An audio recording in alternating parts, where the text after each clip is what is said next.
you know it's been a crazy day when you get something like this. I mean, look at that. That guy set it off. I mean, you start talking about wild chaos all day, every day. When you've got a tip, it's up, and then you get the touchdown. That's everything that you need to know in the world of chaos. It's a college football show presented by AT&T 5G.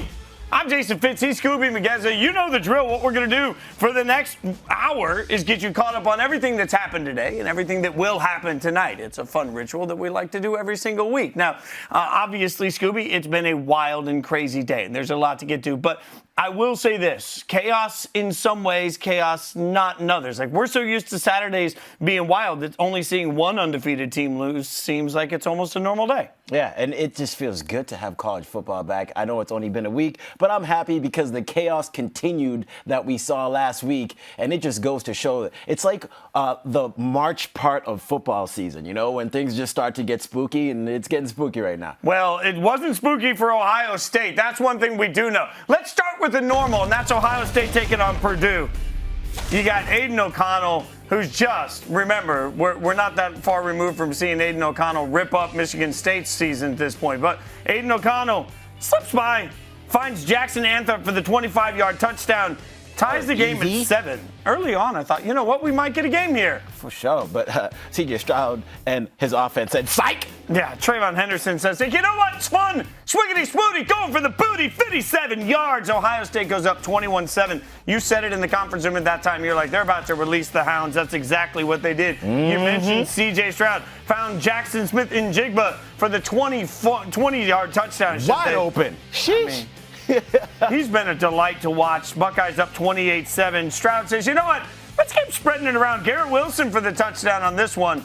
This thing was just getting out of control. Buckeyes up 35-14 at that point. Celebrate, young man. You deserve it. Look at that catch. Oof. Woo! Man, these guys are some talented receivers. The best in the country, hands down. Yeah, and Ohio State made a statement today with some of that. Speaking of talent, look at Wilson taking the jet sweep there. 51 yards. Oh, I mean, what a delight offensively if you're into that sort of thing. Yeah, I mean, Garrett Wilson became the first player in Ohio State history with 3 receiving touchdowns and a rushing touchdown in a game. The guy is playing lights out, and this game is not looking like we were hoping it would look. Yeah, 59-31. So Purdue not ranked by the committee, and then all of a sudden last week ranked by the committee, comes in at number 19. Ohio State in at number 4, and we've had a lot of questions about how good this Ohio State team can be because, let's be real, they've had some weeks where they didn't look particularly good, but of late, this week, every week right now, it seems to matter. Like, the eye test matters and how you come out, and it felt like Ohio State was one of the teams in the country that got that because they came out, and I'm telling you, like, it doesn't even feel like the game was as close as that score, and the score is gross. Yeah, exactly, and it's that point of the year where you have to make a statement win. It's not just about how you win, it's also about how much you win and what you guys do in that performance. And Ohio State really showed out today. They showed us that we're not going to overlook the spoiler makers, and everybody saw that happen. They got spoiled up today.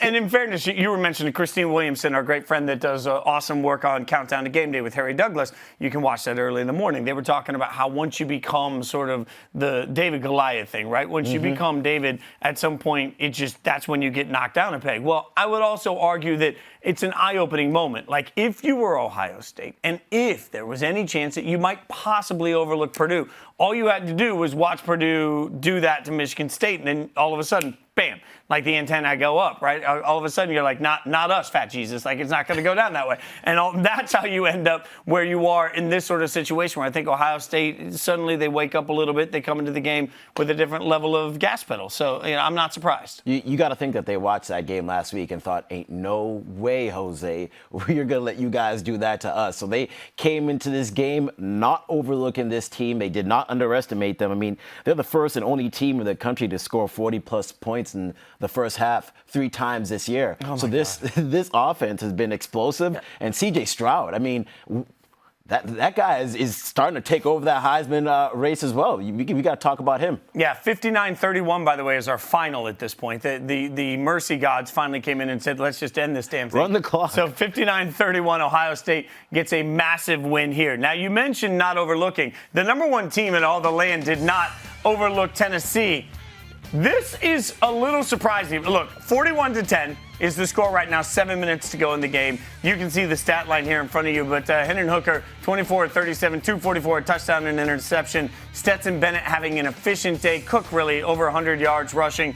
Been very good here. But I think there's a significant statement, Scooby, being made in this game because 41-10 shows you a blowout. But let's also acknowledge, as they pointed out on the broadcast on CBS at the beginning, the stomach flu ran through the entire defense of Georgia. So Georgia had to change their defensive rotation for their defensive line, particularly a lot in this game, right? And so what I keep thinking about is Georgia was about to play the highest-paced offense that runs more plays than anybody, with the coaching staff that openly admitted because of pace of play, nobody's been able to line their guys up the right way against Tennessee. Doesn't mean that Tennessee's a good football team. And the defensive line is the group on defense that usually gets shuffled the most out of any other position group. Right. So you've got an undermanned defensive line that is now being asked to keep up with a higher pace of play. And early on in the game, I thought it might make a difference. For a second, it did. And then it's like Georgia just calmed down and said, okay, no, we're flat out better than you are. And Tennessee's not particularly a great football team. But I think 41-10 against that offense with that speed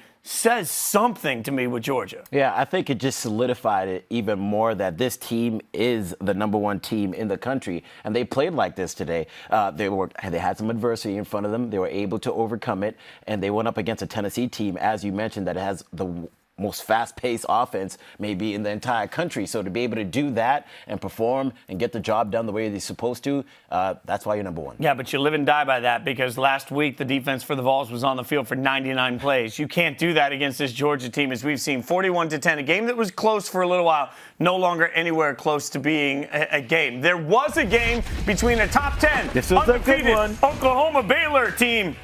Somebody on this set said on 3 different shows yesterday Baylor would win this game outright. Second quarter, Jason Fitz. Caleb Williams punches it in for 2 yards out. We get our first score of the game. Sooners take a 7-0 lead. This game was back and forth early on, and neither team had a lot of rhythm here. Bohannon completes a touchdown pass here to Thornton for 8 yards and a score. 5 catches, 121 yards in his last game, and then he came and was a leading receiver again today. Great job by him. We pick it up in the third quarter. Bohannon with the screen pass to Ebner. Weaving 23 yards. Ebner! Look at that. Ebner's so fast. Look at that. Takes it all the way down to the Oklahoma 20. I mean, this is a low-scoring game. We're in the third quarter right now. Right. Remember when the Big 12 was all about explosive offense? Oh, swarm tackling there. Well, there's a lot of defense in this game. Creates a turnover. We're back and forth in this one. We pick it up in the fourth quarter. Bohannon takes the snap and then says, you know what? I shall have this fun by myself, good sire. Bang! Getting in the end zone by himself, man. He did it with his legs today. They used his SS, Fitz. That's shoes and socks. Oh, I like that. Later in the fourth, same score. Fakes the handoff. There's that SS. Oh! It was in 4 speed right there. Baylor goes up 24-7 at that time, 24-14. You do see the crowd storming the field with 1 second left. We'll talk about that later. That feels like a bruh moment. But what isn't a bruh moment is the final score on this. 27-14. Baylor beats Oklahoma. Caleb Williams, 10-19, 146, 2 interceptions. He was pulled in the second half for a couple of series when the crowd started chanting, "We want Spencer." A lot to talk about. What are we doing here? Man. Like, I mean, at the end of the day, this is a Baylor defense, and this is what I said on Sports Nation yesterday. I said it on Spain and Fitz yesterday. This is a Baylor defense that was giving up just under 22 points a game. This is a stingier defense than they've been given credit for. Also, it's a Baylor team that in the last 16 games as an underdog is 11-4-1 under the against the spread. So you're telling me that this is a team that covers anyway in a game that's going to be close in an environment that's difficult. And as you pointed out today, Scooby, with Dave Aranda being a coach that seems to know how to take on Lincoln Riley. Oh, man, he's had Lincoln Riley's number, and I had to dig deep for this statistic. I mean, when Aranda was at LSU, he shut down OU in that playoff game, all right? And then last year, they played them, and he held them to 269 total yards when Baylor was 2-6. And this was obviously one of the worst games that Riley has ever had in his career. And the only other time that he was held under 300 yards at OU was last year. So it's 2 times that he's been held to this total against Aranda, and it seems to be like he's the one that has his number. Yeah, well, and Caleb Williams just didn't play well. I love this. 1 of 6 with 2 picks and 3 sacks when pressured. And you start thinking about that. Like, Baylor knew how to defend Oklahoma, and Oklahoma didn't have an answer for it. Now, Lincoln Riley has been the wonder child for so many years. Every time there's an NFL job open, it's like, well, you want Lincoln Riley. What we're seeing right now is, okay, what happens when you run a program that doesn't have a sure thing at quarterback? Now, I'll give Lincoln Riley a lot of credit for being able to get the best out of solid quarterbacks that have been there. But at the end of the day, with Caleb Williams and Spencer Rattler, this was his chance to go in, develop, and really show the next generation of quarterback. And he hasn't done it. And the fact that you put Spencer Rattler in for a couple series, like, it feels, if this were Coach O, right? If this were Mel Tucker at Michigan State, if this were any other coach that doesn't get the same level of benefit of the doubt with the quarterback position, handling the quarterback position this way, it'd be a headline across college football. We would be ripping him. So I think Lincoln Riley deserves that same level of what the hell are you doing? I really wrestled with the idea of him pulling Caleb Williams out, and maybe it was at that point in the game where he got his hand stepped on, and then he really wasn't himself after that. Maybe his hand is hurt, and we just don't know it. But, hear me out. Me, as a player, if I'm your guy, you decide to make me your starter,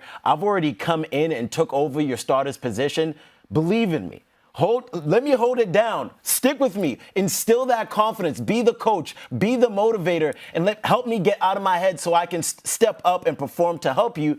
And now that he's playing this QB carousel thing, it's a little confusing. To be honest, that's just my opinion. I think I'm okay with the idea of, hey, if you suck, we're going to pull you. But then at the same time, but if you're our guy, we believe in you. Well, we had a spirited text debate today with our guy, Harry Douglas, about this. I will say this, at the end of the day, this Oklahoma team lacks identity. And that's what we've been waiting for all year now. Undefeated no more, and they will fall in the college football playoffs. That's the longest winning streak in the country. That is over 17 straight games they had won. That winning streak is over. Yeah, Cincinnati Bearcats fans happy about that. Let's go to Alabama next, taking on New Mexico State.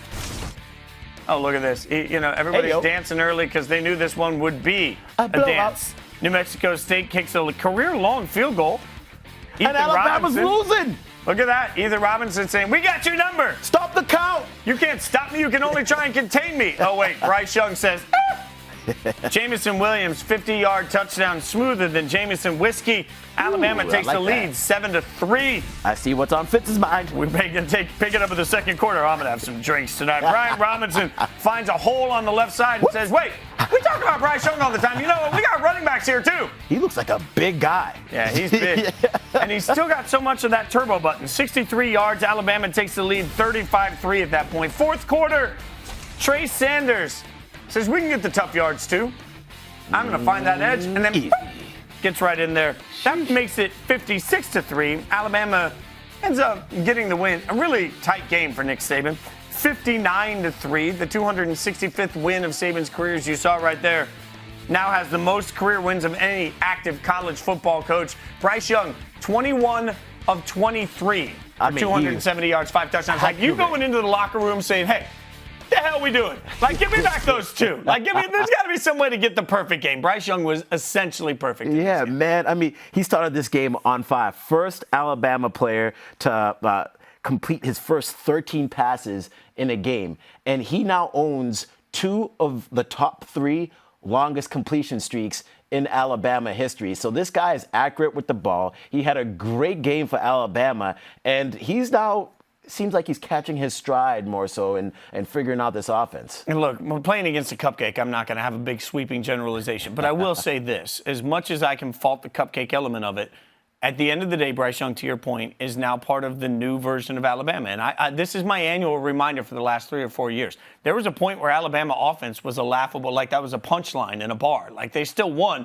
but you knew that the quarterback play wasn't going to be, that thing, right? Now it is. When you start talking about wide receivers, offensive weapons that come out of Alabama. Like, I know we've talked about, the quarterbacks of the last few years, but on Sundays we are seeing Mac Jones and Tua Tagovailoa and Jalen Hurts. Like, this has become sort of QBU, right? Like, this, there are everything you. Yeah, exactly. This is just The U. I know that's already penned. Don't tweet me, Miami fans. But credit to Alabama for their ability to find a way to continue to reload. Because last time I checked, at the end of the day, Clemson hasn't done it, right? Like, I'm not trying to throw shade at Clemson today. I'm just saying it's not as easy as Nick Saban makes it look. 5 touchdowns in the first half from Bryce Young. I mean, he was on pace to throw 10 touchdowns in this game. From great quarterback play to Michigan, I'm sorry, it's just a joke. It's just a joke, Michigan fans. Don't at me. Number 6, Michigan taking on committee unranked Penn State. Now, this game is Penn State at home. Remember, Harbaugh 2-9 against AP-ranked teams. We see a fake punt early on in this. Aggressive here. Goes for an 18-yard completion. Now we get to 4th and goal. This is what you call getting too cute. I mean, I don't understand when everybody's tight.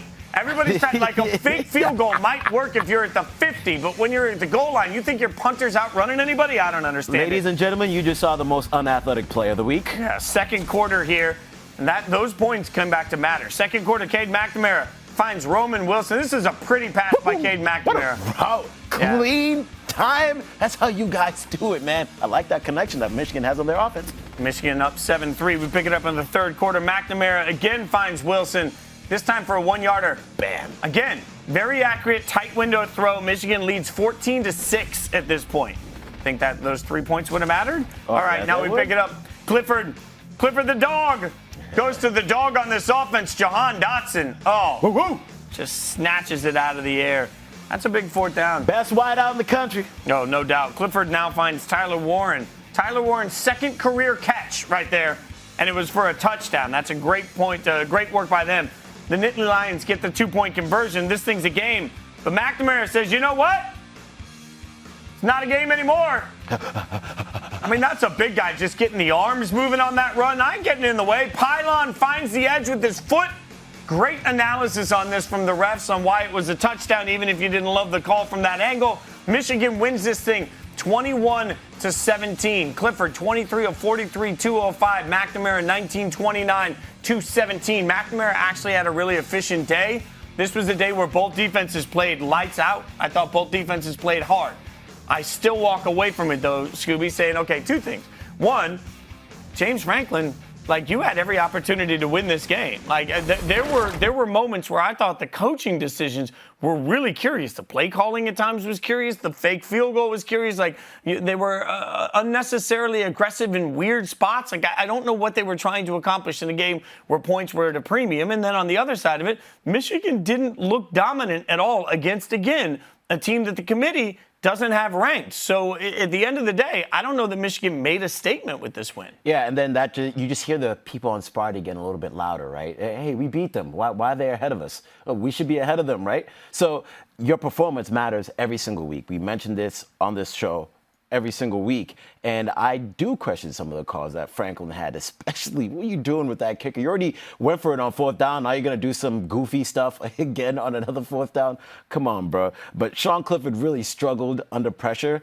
And I would have liked to see them find ways to kind of release that from him. I mean, a season-high 7 sacks in this game, you're not going to win a game that way. Yeah, it's a great note by you, and it's a reminder that sometimes when we talk about coaching, we also need to talk about protection and the adjustments made to help with protection. Because at the end of the day, if your guys up front are getting your butts kicked, then there's got to be something they can do to, get them out of the pocket, find a way to get the ball out of their hands faster. There's got to be something you can do. And it felt like there was a lot of stubbornness in this game from the play calling standpoint that didn't help Penn State at all. So we do have that's a win for Michigan. We'll see how the committee values it on Tuesday. Check out Rankings Reaction here with me, Mike Golick Jr. and Christine Williamson. Check out that plug. I'm getting them all in. In the meantime, tonight, number 9, Notre Dame visits Virginia. That's primetime on ABC. Cannot wait for this one. Tom Luganville reporting from the sidelines for the game. He sent us this report. Guys, how you doing? Tom Luganville here from Charlottesville, Virginia. Notre Dame coming to town. Obviously, an upset in front of them as Oklahoma goes down. A lot for Notre Dame to play for here on the road. It's going to be a bit of a chilly night. As you can see behind me, it's a gorgeous venue. Should be a packed house here as Virginia controls their fate in the ACC Coastal. So how important is this game? I think that's going to be determined about whether or not Brennan Armstrong decides to go. If he can go, that means that this game's every bit as important for Virginia as the remaining ACC slate. Again, they want to win the Coastal, get to the ACC championship game, but to do that, they're going to have Brennan Armstrong. We will not know if he can go until pregame warm-up. They say the decision is up to him. So they're coming off of a bye weekend in which he got injured 2 weeks ago versus BYU. So we will see. If he cannot go, it is going to be true freshman Jay Woolfolk. He is just a young guy. Don't know how much that's going to impact the passing game. Shouldn't impact the quarterback run game much. So listen, I think we've got ourselves a potential upset on our hands with Virginia playing at home, but that's if Brennan Armstrong plays. Stay tuned. ABC Primetime tonight. That's what you call a tease. Perfectly done by Lugs. As Ian Fitzsimmons, who's on that call, also has tweeted out UVA's outstanding quarterback Brennan Armstrong came out and threw a few light passes. That was it. Didn't look comfortable with that rib injury. Not throwing with the other quarterbacks now. Looks like it's true freshman Jay Woolfolk's show tonight against number 9 Notre Dame. I will say this. I was listening to Other Fitz, as I like to call him. Other Fitz. I was listening to Other Fitz this morning on ESPN radio as he was on College Tailgate on radio and talked about how much the coaching staff likes and believes in their young quarterback. So as much as we're talking about Jay Woolfolk and saying true freshman against Notre Dame, not an enviable position to be in for Virginia, I think at the end of the day, we also have to know that this coaching staff knows guys well. So as Luke's just mentioned, shouldn't hurt the running aspect from the quarterback position, but we'll see how comfortable. When you ask a true freshman, it's Exactly. just my constant thing with this, Scooby, and you know this better than anybody as a former athlete, but I think we need to sometimes realize that when you've gone from the biggest concern you had in life 6 months ago was a promposal to now like playing Notre Dame in front of 50,000 people on primetime television, like that's real. Yeah, and it's definitely nerve-wracking a little bit if you're a freshman. But what I always say is remember your training. Remember that this is what you work for. Remember that you practice every single day against top athletes who are on your team, and you're going to be going against guys who are of similar caliber in terms of athleticism. So all you have to do is block out the noise and play the game and just remember that it is football between the lines at the end of the day. Now, you may be laughing as we're talking about this, and suddenly, we've got Cincinnati on this graphic, and you're thinking, why are we talking about Cincinnati on this graphic? Well, because everything that happens to Notre Dame ultimately impacts Cincinnati. Remember, Cincinnati's going to end up this year with one great win, right? Like, that's going to be the one thing. So all of this matters to Cincinnati, right? Like, at some point, Scooby, if you're the Bearcats, you need Notre Dame to keep winning and keep looking great doing it so the committee can look over and say, hey, we got this big win over this team at Notre Dame. Like, that has to matter, right? Yeah, most definitely, because Notre Dame has just looked better and better ever since they played Cincinnati. And now we see where they're ranked. We see that they're getting more respect. And for Cincinnati, we've been saying this for weeks now, if you've been keeping up with us on the show, that they want Notre Dame to keep winning and they want Notre Dame to keep looking good because they can end up saying, listen, we beat that team and you guys are respecting that team. Kyron Williams, by the way, you see warming up here, and he's an incredibly special player. At the end of the day, you talk about toughness and explosiveness. You talk about somebody that's able to run with his body low. It's amazing how quickly he accelerates. It's really, I don't know that we've given him enough love, and it's partially because we've seen a couple of big running backs essentially dominate the conversation. Now, one person, though, that always gives Kyron love is Mike Golick Jr. And, as I mentioned earlier, every Tuesday I hang out with Mike for college football for our rankings reaction. As the committee releases the rankings, we react to it. So last week, I'm used to the hot takes. I'm used to the Notre Dame stuff. He always finds a way to get it in, Scoops. But last week, he did it in a way even I couldn't believe, as he made a case for why Notre Dame still has a shot at the college football playoff. Check this out. Go home, sit down, grab the kids, and prepare them for the conversation about Notre Dame that you're going to have in 2 weeks. Because Notre Dame's sitting here right now at number 9. They move up one slot because of the Michigan State loss and because Wake Forest, the previously undefeated Power 5 Wake Forest, lost to North Carolina, who Notre Dame just beat the week before. As we look at the rest of the top 25 when the rankings come out here, all I'm telling you is it is not a far-fetched world where Oklahoma's still sitting at number 8 right now, where Notre Dame, who doesn't have any great wins left, but like Cincinnati, is probably going to win out from here on out. I think Cincinnati's going to have a tough one with Houston in the AAC championship game.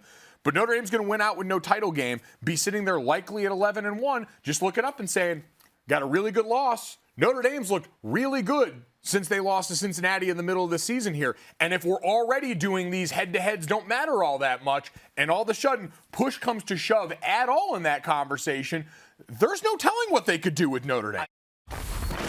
Now, I love telling Mike he's lost his mind, but think about what he just said. There's two sides of this. Cincinnati always says, hey, good win against Notre Dame. Notre Dame can say good loss against Cincinnati. That's the way part of this works. The other part is that Notre Dame's sitting at 9. Feels like that's a light years away from 4. But think about what's ahead of them. Oklahoma lost. Oklahoma is going to fall. So that's 1 that's out of the way. Michigan State, and Ohio State are all going to play each other. They're all going to. 2 of those teams are going to be gone, right? Yeah. 2 of those teams are going to be gone. So now you've gotten rid of, I've now eliminated That's Oklahoma. 8. That's I've 7. eliminated That's 2 other teams, Yeah. right? So now they've gone from 9 to 6. Alabama, I think, should be concerned about their ability to compete with Georgia in the SEC championship game. I can find a pretty easy way to get rid of 4 of the teams that are in front of Notre Dame right now, which takes them from 9 to 5 without even having to try. I mean, you think about the path that's ahead for Notre Dame. It's why I think not only are they going to go into this game tonight looking for a win, but Notre Dame right now understands that everything they do right now is about walking the runway. Like it's New York Fashion Week, they got to make sure they got the haberdashery, the nice hat, like they got to make sure the fit looks good because style points matter. Yeah, most definitely, and they're looking good. I love those gold helmets, by the way. But yeah, isn't it crazy that they actually have this path? And Golick made an incredible point.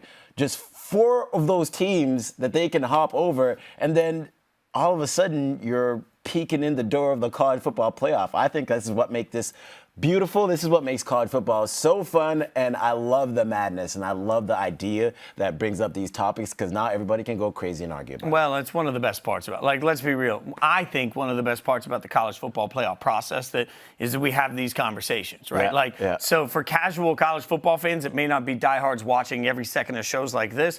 For casual fans, they're keeping a side eye on what's happening because of the college football playoff. By the way, don't forget, you can authenticate in the app right here. Just stay where you are, and you can watch the game tonight on ABC through the ESPN app. It's one of the coolest features that we have in the app. One app, one tap, as we always say. You can just stay here and watch everything as it comes through. Picks for tonight, by the way? I got Notre Dame. I got Notre Dame, too. The game's at 7:30 p.m. Eastern, 4:30 Pacific. Again, you can just hang out here, and you can have a little bit of fun. Stay right where you are, and that's all you need to do. In the meantime, let's get you caught up on some of the other action from around the world of college football today. Greenies Northwestern taking on number 18 Wisconsin. Andrew Marty throws into the end zone, picked off by Cecil Williams. Great defense. Badgers D came Bad to ball. play today. Oh, most definitely. Most definitely. They were shutting them down. Next possession comes around the edge. It's a long developing run, but once it developed, 37 yards gets the Badgers close to midfield. Later in the same drive, Allen says, if I'm going to do all that work, I'd like to get some points out of it too. Into the end zone. Wisconsin up 21-0 at the half. Yeah, they have the most first half shutouts, tied with Georgia and BC. They tend to do this. Oh, man, that is such – and look at that defense coming up right there. Marty throws picked off by Dean Ingram. Nice play by him. Graham Mertz finds Jake Ferguson on the ensuing possession. That Strong makes boy. 28-0. I like the way he kind of went in with like a little power walk. I'm all in for that. Marty says, you know what? More picks. Another one, as DJ Khaled would say. Man, Wisconsin has forced 3+ turnovers in 4 straight games, longest streak since 2009. We the best defense. I'm just doing a DJ Khaled thing. I just felt like going We there. the best defense. Allen running through tacklers, 33-yard touchdown there. Says, get off of me. I got scoring to do, and you are just making it an inconvenience. Oh, got a date with the end zone. Third touchdown of the game, 35-7. 35-7 for a Wisconsin team that right now is rolling. Absolutely good work by them. Let's stick in the Big Ten. Taking on Minnesota, taking on Iowa. Number 20, Iowa. Ooh, I like these uniforms. Which is a little different than number 2, Iowa. Remember when that was the thing? Oh, my Lord. Second quarter. Padilla goes long to Charlie Jones. 34-yard catch, lays out for it. Look at this again. What a grab. Yes, sir. Let them know it's a first down. Up, and away! I just want to know that he did like the Superman yell as he did it, because that's what I would do. Cole Kramer, play action passes. Sorry, no, that's my fault. I got ahead of here. Alex sneaks in. Hawkeyes lead 10-3. Now we pick it up with the play action pass. Cole Kramer to Keith for 37 yards and a touchdown. It's a grown man touchdown right there. 10-10. Tie game. This was a good game. Back and forth throughout in the third quarter. Now we're going to see him drop back. Jones again, this time 72 yards. For a team that we've spent some time questioning their explosiveness, it's a big play. 17-13 lead for Iowa right now. It's like now they're starting to make explosive plays, huh? Yeah, the Gophers trying to get a field goal here in the fourth quarter. Important points, down by 1. No, sir! You will not do that in my house. Wow. Hawkeyes take over. 1 point game at that point, and you get your kick blocked. Just a few moments later, Keegan Johnson takes the short pass, breaks the tackle. He goes. Explosive! I love that. He went to the express lane. Where's 12 this items or Iowa less. 6 points or more. Iowa scores. That puts them up 24-14. This was a back and forth game throughout the course of it. Iowa gets the 27-22 win. Again, this is the best way to describe it. Like, let's ignore the quarterback play. It was a back and forth game. Tanner Morgan for Minnesota, I think, had a forgettable day at times. 14 for 30. I wish he'd played a little bit better.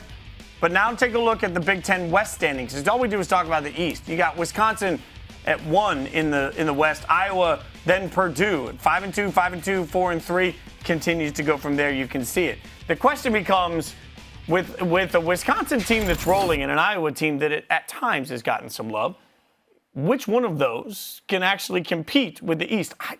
I don't know that any can, but I feel like Wisconsin is at least playing solid defense right now, and they have the one thing that nobody can seem to get in college football right now, which is momentum. 6 straight wins. Mm-hmm, exactly, and it's important to have that momentum, that confidence, especially going into this point of the year. But looking at the top of those standings, it is tough for me to say, man, who really can compete with the other teams on that side? Because Wisconsin and Iowa have shown us flashes of being, solid teams, but then all of a sudden they've played other games where you're like, all right, this team is really not who we thought they are. I mean, that's the hardest part for the West, is that I think all of those teams have a defense that can actually be competitive. Quarterback that can get them to the win. When you look at the difference between the West and the East right now, it comes down to the playmaker behind center. When you talk about Ohio State, C.J. Stroud is obviously, as you mentioned, a Heisman candidate. Peyton Thorne from Michigan State has played really well, and it makes it more difficult to just focus on shutting down Kenneth Walker. Cade McNamara, we show the highlights on, like, he's capable enough as a quarterback to give them the offense that they need on a team that runs the ball incredibly well. So they have on the East side have options on how to generate offense. I don't see those options from the West. I see their ability to shut teams down. I just don't see their ability to score. And if we thought Purdue was going to be the great hope in this, we saw what Ohio State did. And I think you nailed it on the hammer right there. On the West side, we don't see as much explosive offense. We don't see teams that can really just blow the gate wide open. And it was even surprising to see Iowa do that today, have some explosive plays. It's like, oh, you're usually not used to seeing that. But they were able to get a couple of those plays. And I think if we have those the two teams from those different sides come together, it has to be one of those days where they're all of a sudden creating some explosive plays, and their coaches are putting them in position to be successful. You're watching the College Football Show presented by AT&T 5G. He's Skubie Mageza. I'm Jason Fitz. We're just getting rolling. Let's show you one of the more surprising highlights of the day. Samford taking on Florida. Wild game. Samford's Liam Welch gets a little bit of fun here. Scrambles. Says, no, sir. Gets into the end zone. Look at that. Keeping the balance on the sideline. Samford leads 42-35 at that point. Samford up in the first half. 42-35. Pick it up in the fourth. Emory Jones drops back. Says you never count your money unless you're throwing to gamble. For the 18-yard touchdown. Jones had 6 touchdown passes and a rushing touchdown. 70-52. And look, we'll show you a bunch of the scores here. Florida State over Miami 31-28. Clemson with the dominant win over UConn. UTSA surviving Southern Miss in a game that was close throughout. But that 70-52. I'm gonna steal something from Trevor Maddich on ESPN Radio today. He said, look, you could watch the Florida defense in the first half and see that they had given up. And once the team has given up, Florida's got a lot to fix. I don't care what the final score is in that. That was a bad look, Sue. Yeah, 70 points in order to win a game is something that you don't need to do, and 52 points by the defense, that is terrible. But Emory Jones, shout out to him for the game. I mean, 544 yards for him is the most total yards in Florida history. He surpassed Tim Tebow. So when you surpass Tim Tebow in anything at Florida, hats off to you, sir. Well, you know, the Banjos are playing celebratory music. Speaking of banjos, it's that time. Yeah. We got the big cow snout coming in, and that means holy cow. One of my favorite segments that we do on any of them. Like, there is sort of a Don't say no. Can we do this? I don't know. Like, are you and I going to square dance on the next week? Like, I don't know. I don't know how that works. All right. We'll show you some great plays, and we'll score them along the way. And we'll start with somebody I was just talking about. Peyton Thorne finds Foster here. Look at this throw up in the air. 52 yards. Seems to be that team that has adopted the flea flicker as their highlight play. You know what? I'm going to give this a 92 because the execution with it is all around solid. You are a 92. Good Lord. You are giving out the grades today. Today, I'm in a good mood, Fitz. I got some new kicks on and everything. You do have smooth kicks on. All right, let me go next here. I'll go to SMU running back Ulysses Bentley IV, just because it's a badass name. Stiff arms one defender. Look at that. Says, sit down, son. I've got running to do. Breaks a tackle, jukes another on the way to a 56-yard touchdown run. Hey, you better give this a good grade, Fitz. Come on. Yeah, His I gave name this a is really good Bentley. grade. I felt really good about this. In fact, he got bonus points for the name. I gave it an 80. An 80, bro? An 80. That's a B. That took some athleticism, some strength, some speed. I mean, come on, bro. It's just bad tackling. Let's move to Louisville next. Jordan Watkins with the crazy play on this 32-yard catch. Okay. Cover, but he bends back. All right. On Lamar Jackson Day, I bring that ball in and understand that it's an underthrown ball. Let me stop and grab. I'm going to give that a 90. Oh, you are just willy-nilly with the A's here. All right. Maybe I'll get a little nicer. Let's go to Wisconsin next for me. Braylon Allen. Look at this. He comes in and he says, nope, I'm a truck. I'm a truck. I'm not a running back. I'm not a man. I'm Optimus effing Prime. Ooh, that's a big boy right there. And when you Optimus Prime somebody, when you truck them like that, you get a 90. That's right. I'm giving him a 90. There we go. I like this. Pick it up. All right. What I got next? You got Rutgers going here. Big man with some hands. Look at this. Big man. Raekwon O'Neal. Look at that. Oh, it's a fix six. Let's go! Big man in the end zone. And look at him. He dreams about this moment. He pressed the square button going towards the end zone. Hey, you know what I'm talking about, Fitz? 98, because big men wear big numbers. I like that a lot. 98 is a strong grade. You know what? I like 98 so much I want to see something great too. Here. Oh, let's go to this one. Iowa, Charlie Jones. On the tights, and he says, Superman. Man, I hope he got to make out with Lois Lane afterwards. This is the sort of play that gets you a high grade from me. Yes, the fact that he kept the ball off the ground, too, 98. Give it to him, Fitz. 98. Give it to him now. Man, we are getting just generous with these holy cows. By the way, have you ever noticed on the score meter, the cows, like the feet are walking like the whole time? We got exercising I cows. didn't even know that. Yeah, you got to figure that out next week. You come over here, you better get that working. I still want to know who took the picture of the snout. All right, let's get you caught up on some of the top stories from across all the land. It's the College Football Show presented by AT&T 5G. And the top stories are scores from the best teams in all the land. Georgia, 41-17 is our final there. They take it to Tennessee on a game where they were decimated on the defensive line due to the stomach flu.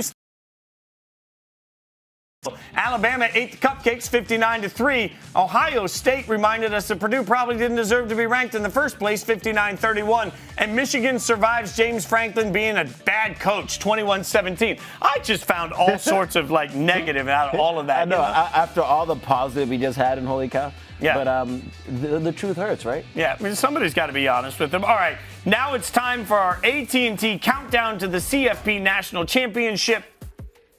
Let's take a look at number 8 Oklahoma versus number 13 Baylor, because this game meant everything when you start talking about the countdown to the national championship. The path was laid out in front of Oklahoma. All they had to do was right the ship. And even though they haven't particularly looked good this season to the eye test, Oklahoma fans have railed us every week for saying they have been incompetent at times, because you can look at their average yards per play and say top 7 in the nation. Like, you can find all of these metrics that make it sound like Oklahoma's good. But realistically, Oklahoma played a defense today, Scooby, that knew how to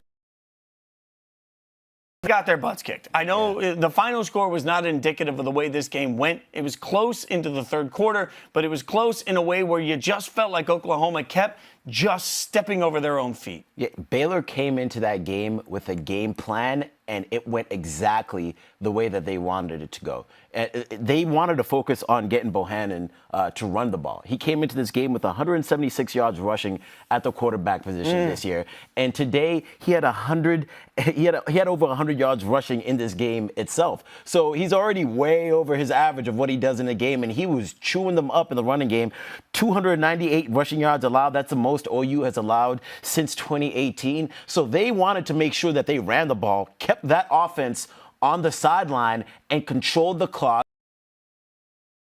Great defense, and it all went according to plan. You made a great point, too, when we were watching the game. Like, early on, it felt like Baylor was doing everything they could to get in their own way also. Yeah, like, that's it felt true. like Baylor was going to let this one somehow slip away. A fourth down early in the game, they went for it on 4th and 2, and instead of running it, they decided to throw it. They have a missed field goal, and at that point, you're like, okay, 6 points off the board, and then you turn the ball over when you're down as well, and they still find a way to win this game. Yeah, and that's what's going to be interesting for the committee now. Comes to the CFP National Championship, the committee had spoken in a way because of where Baylor was ranked, because of where Oklahoma State was ranked. The large opinion had been that number 8 Oklahoma would have the opportunity to win their way out and get into the college football playoff. They had a chance. Now, if you're Cincinnati, you're sitting around saying, well, that's one team everybody thought was going to leapfrog us that you can just check off the list and get on out of here. Like, I think the path for Cincinnati actually got a lot better today by Oklahoma losing. Yeah, you got to feel a lot better if you're Cincinnati, because they actually played pretty well the other night. And then we're looking at how many upsets has been this year. First of all, that's ridiculous. I mean, 22 top 10 teams have lost this year now. Cincinnati, you're now looking at this like, all right, can we start to get some more respect? And can y'all bump us up a little bit? But I don't know how that's going to go with the committee for them. Yeah, I mean, so far, if you're looking for respect, what we do know ahead of Cincinnati at number 5, what we know is that number 4, Ohio State, absolutely thrashed Purdue and looked to me like they're an argument to. Yeah. They're going up. And so Oregon is still sitting there, and we'll see how Oregon plays tonight. You never know.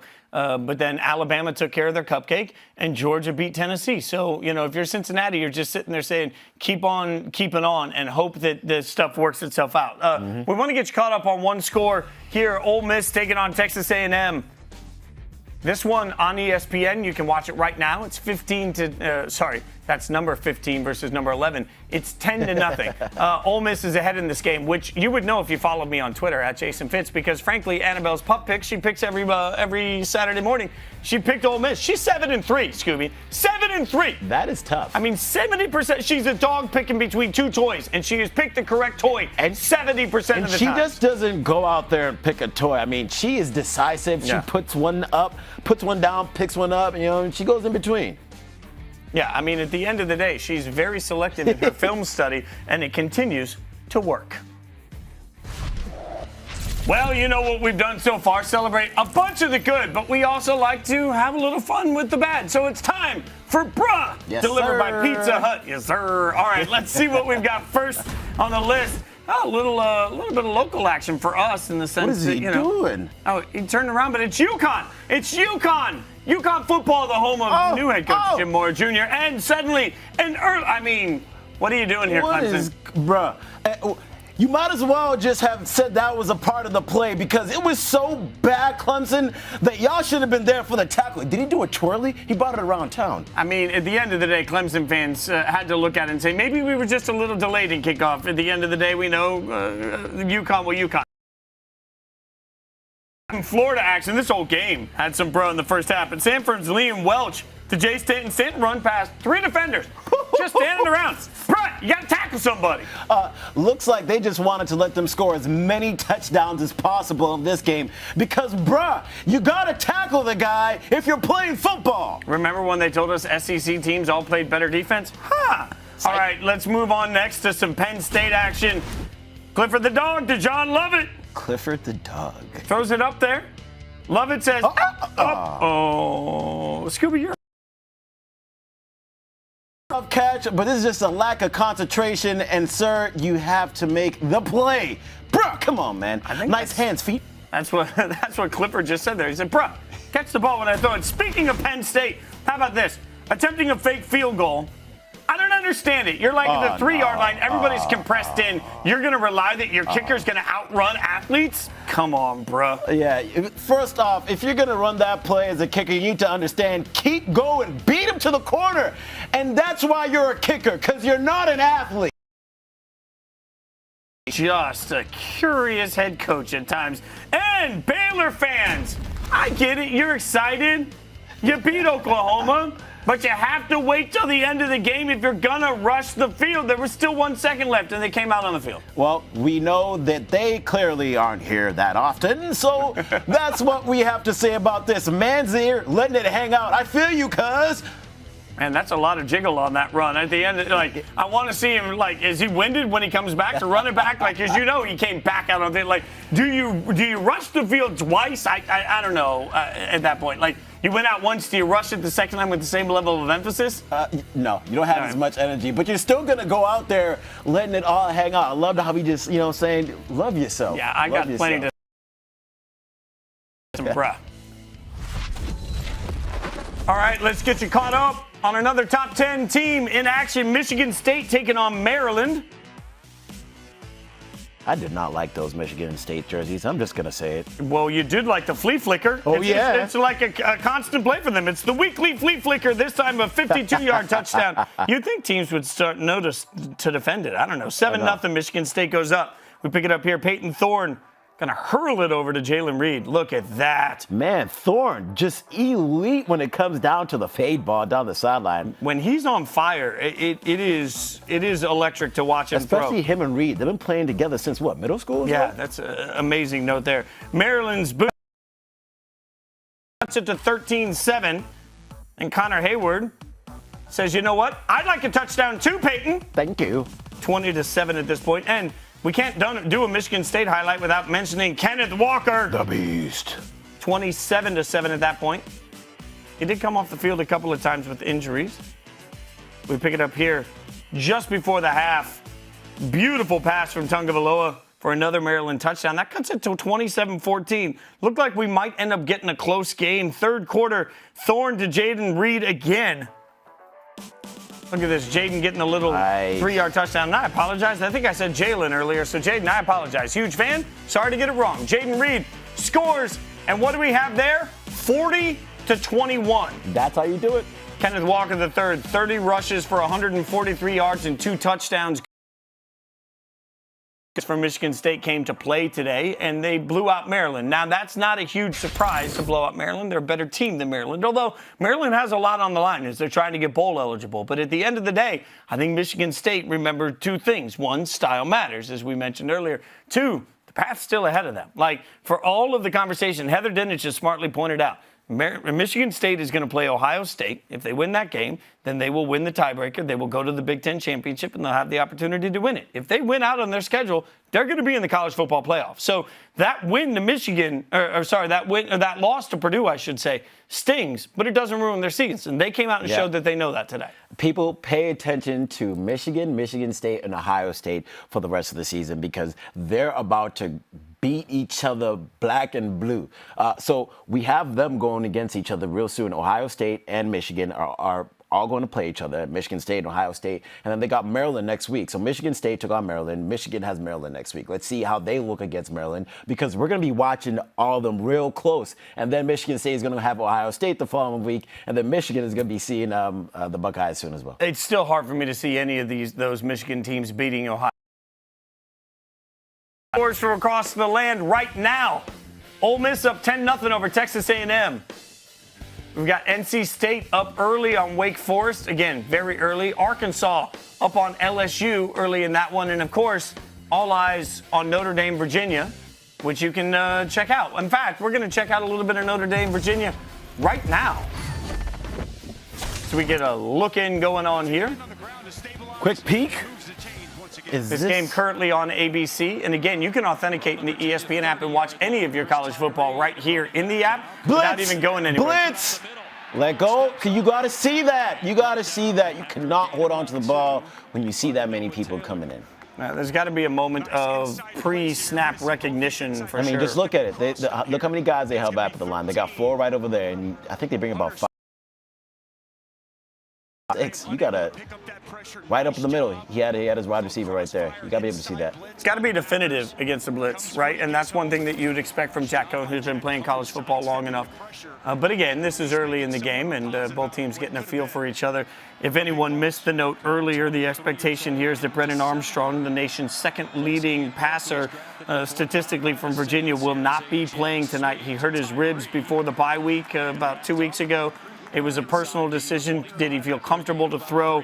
He did not during warm-up, so it will be true freshman Jay Wolflock playing for Virginia against Notre Dame. So we'll see what that plays out to mean in this game. But there's going to be a wild, ruckus crowd of Virginia. They know what's on the line here, and it's a 6-3 Virginia team that's pretty good. Like, we've taken the narrative that the ACC stinks, Scooby. I think the real narrative here is that the ACC does not have an elite team, but they have several very good teams. And that just seems to be the conference issue. Another blitz is coming here. Way to get rid of it quickly, but you got it. Oh, man. Up towards the sticks, especially when it's 3rd and short like that. But, yeah, I think you made a really great point on the ACC doesn't necessarily have elite teams, but they have teams that can beat you on any given night, on any given Saturday. So if you're not coming in there on your P's and your Q's, you're finna catch an L. Yeah, and I don't mean to get alphabetical on you. You're seeing the scoreline right there. Virginia hasn't touched the ball yet. So that gets you caught up on that action, and we'll look it back in if we can. But in the meantime, there's one thing I know about this show, about midway through. I get hungry every week because, big let's hungry. face it, I'm big hungry over here, inner fat kid in me just always wants to eat. And the person that we're around all the time that eats more than all of us combined is Harry Douglas. So Harry Douglas and I decided that we would break down one of the most important tailgating foods that you eat all the time.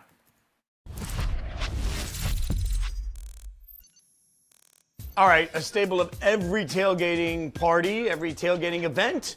Hot dogs, but it's not simple, Harry. Like, there's a method to the madness of the hot dog. Like, there's an art to assembling the right hot. Now, when you're a former NFL superstar, do you eat things like carby buns? Because, like, I'm big on the potato bun. Quick story. Halftime of football games, they used to bring in hot dogs to a back room. Literally about 5 of us at halftime, before the coaches came in our room, used to rush back there and eat a hot dog before we went back on the football. Oh, that's amazing. Now, are you particular about your hot dog? Because, like, these are grilled dogs, potato bun, which I think is an important little, or, Hawaiian roll. Either one. Like, I like a little bit of sweetness to my bun. Well, for me, like my bun sweet. I just need my hot dog. I like my hot dog really done. I don't like broiled hot dogs. I like hot dogs on the grill. You see these little burn marks right here? I even like it a little bit more burnt than this. But if I don't have chili and I don't have cheese, then I like my hot dog with only ketchup. But since we have chili and we have cheese right here, folks, we're gonna have us a good time with these hot dogs. Now, I'm gonna point out, we've got this little beverage here, a zero sugar cola. And I only say that because here's your fun fact. Here's a quick tip. You find out everybody's coming over, they're coming over and you wanna make your hot dogs better. You just put them in a food storage bag and you add some zero sugar cola and bam, you've got a hot dog marinade. There you go. So that's how you like your hot dog. I mean, it's part of the trick. It's part of the trick to make it better. But tell me, now, what else? Simple. If you are like me, you appreciate the finer things. Ketchup, yellow mustard, and I mean, like, don't give me like Dijon mustard. Don't give me fancy mustard. Don't give me orange. Like, it needs to be this color of, like. That's the finer thing. That is the finer thing. Finer this type of mustard, very particular with it. And if you're feeling particularly fancy, you put a little cheese on it. That's all. Ketchup, mustard, cheese if you got. Now, what kind of cheese? Melted cheese, shredded cheese? Which one are you going with? Okay, I'm not. I say we assemble a hot dog and eat it while we talk more about halftimes in an NFL game. So what kind of hot dog are you eating at halftime of an NFL game? Was there like a particular, did they come from like the team chef or did like somebody have to run? It came from the concession stand. right? Literally, so Somebody had to go to the you concession literally have to leave the locker room, go across the hall to like a little room that has a whole bunch of food in it, and we would get it. But you had to hurry up and do it before the coaches came back so we could talk about our halftime adjustments. Like just really particularly next level here. Good old dog. I'm gonna double cheese this because when you've got the shredded and the not so shredded, like this is the cheese product along with the cheese, you go double on the cheese. That looks disgusting. Yeah, it looks like a good old dog. That does not look like a good old dog. Like that's a lot of chili. That's just like you're dripping everywhere. You're making a mess. Look, I'm just saying. At the end of the that right day, there? that looks really messy. Like, does baby, your you wife gotta- have to clean up after you after every meal? Of course. Look at how much you're putting in there too. Like, Check this out, notice man. he's like overflowing. I'm looking at this saying I got to make sure when I take a bite that it doesn't squeeze Now, out. Look at this perfect chili cheese dog. You see that? Well, go ahead. Yeah, you can keep talking. I'm telling you. Lord have mercy. Explain this to me. Talk Why to is me. it? Like, you know me, I've been trying to eat healthy so I can look more like Harry Douglas. And I'm like, all right, I'm gonna go to a stadium. Before I go out veggies, I'm gonna grill some chicken, I'm gonna make sure I eat soup. I don't need a hot dog. And the minute I walk in the door, I inevitably have to have a hot dog. Like, is there a smell in the world of food that makes you more immediately hungry for something you know you shouldn't eat than a stadium hot dog? I'll say hot dog is 1, ribs might be 2, steak might be 3, but right now we're on hot dogs. And stop talking to me. I'm trying to eat my chili cheese dog. What stadium are you going to that has steak? Like, AT&T Stadium.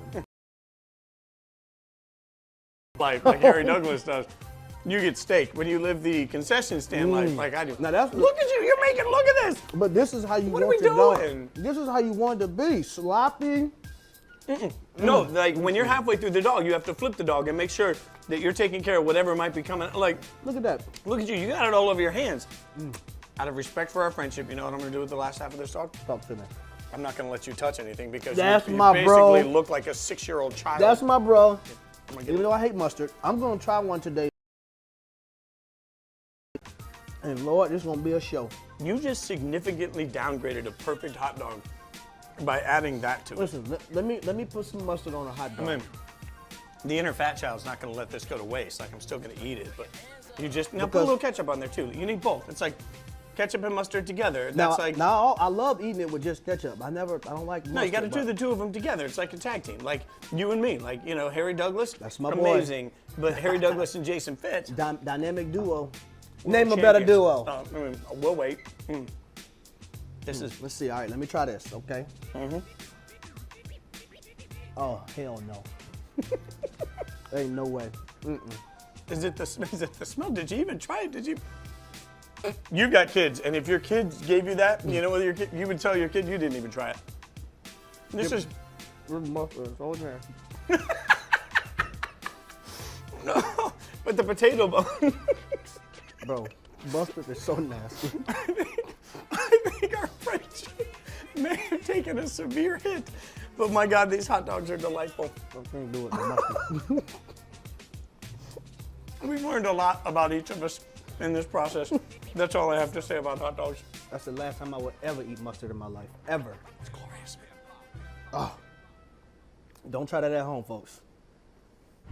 I am so sending Harry an entire mountain of mustard for Christmas. By the way, as the sideline reporter for the Nathan's Famous Hot Dog Eating Contest the last 2 years, I'm sort of an expert.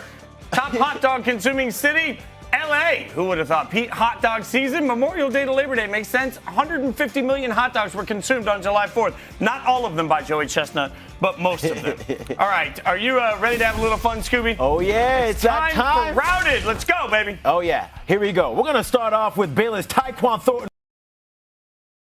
Freezes the defender with the fade. You see how he sized him up and hit him with a jab for the inside, made him think he was going over there and got the ball over the top. Great fade route in the red zone right there. And the next one, we got Michigan's Roman Wilson. Sometimes you don't need to show the DB anything besides your back and your speed. Psych, he thought he was going to go up and cut it to the corner, but getting a good job going on top of his route and bringing it in on the post right there. And last but not least, Jahan Dotson. The guy does it every single week. Routed. Check out this route over here. What him with the slant and the out. That's how you get him turned around, and that's how you route your DB. Jahan Dotson best receiver in the world.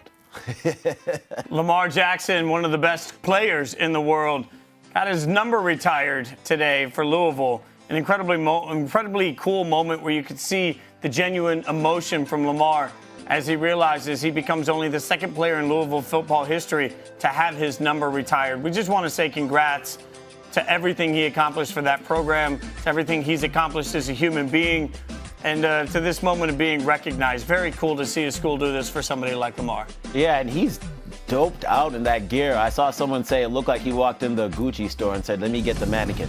That looks good to me. All right, let's give a little love to South Dakota. South Dakota State. South Dakota drops back. One of my homies from South Dakota. Shout out to your link. Drug all the time. The drugs. Love a Hail Mary, too. That's the way you win a game. Anytime you've got a Let's see that rivalry. replay. Hold on. He juked out the defender and tosses it up. How? The ball is. It lands 5 yards before the end zone. Oh. Sheesh. Scooby? Now, if this was Madden, I would have thrown my controller Yeah, out it'd the be window. it's a line item in my budget. The annual buy a new controller for my my console. That's just, That was a glitch. That play was a glitch. yeah. At the end of the day, it reminds me of my favorite motto: "Better to be lucky than good." I'm lucky because I get to sit next to Skubie Mageza every single week. I'm Jason Fitz. Be sure to come back every Saturday from 7 to 8 p.m. for the College Football Show. On behalf of everybody that works their tails off behind the scenes to make this show happen, we appreciate the time that you give us. I'm Jason Fitz. He's Skubie Mageza. This is the College Football Show presented by AT&T 5G.